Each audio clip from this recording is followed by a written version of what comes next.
Hi there, I'm Alex Go from Blackwell Global, coming to you with today's daily market update. And there was a lot of news overnight, starting off with the European Union, and the Euro struggled to find QE momentum as the EC board came together. Now it looks like we might have a bit of an EC board revolt, as three are opposed to the current idea of quantitative easing despite Mario Draghi's support. And these three here from the major nations such as Germany. We might see a bit of a reshuffle then in the board in the future. However, people are still betting on QE from Draghi as deflation still seems to be a massive threat for the European Union.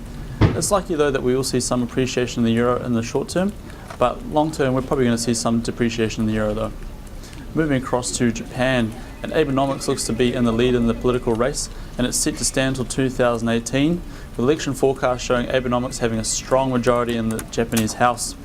And it's likely that if this does sustain to 2018, we could see the yen depreciate further, but it'll also be interesting to see how Abenomics does behave in the long term, especially with all the central banks watching around the world. And moving across to Australia, and its retail sales lifted to 0.4% compared to expectations of 0.1%, which was a minor improvement, especially leading up to the Christmas season. And also looking at the trade balance, that improved to negative 1.32 billion. However, the Australian economy is still suffering economically and fiscally as well. So it's likely we'll see further depreciation in the Australian dollar. And despite these strong results, we did see a push down for the Australian dollar. That was quite sustained.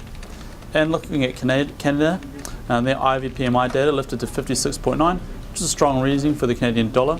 While US unemployment claims, they lifted to 297k. Now the main thing coming out of the US though this morning was the US Fed data, which showed some senior federal economists believing that interest rates should be raised sooner rather than later. In fact, they believe that this quarter would be the best time to raise it.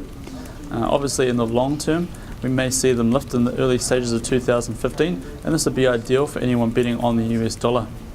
And finally, looking across, we had the pound with the OCR rate cut, OCR overnight rate at 0.5%, which was kept flat at that. And finally, before I go, leading into tonight is tonight's non-farm payroll data. As many of you are aware, they're expecting a rather moderate result.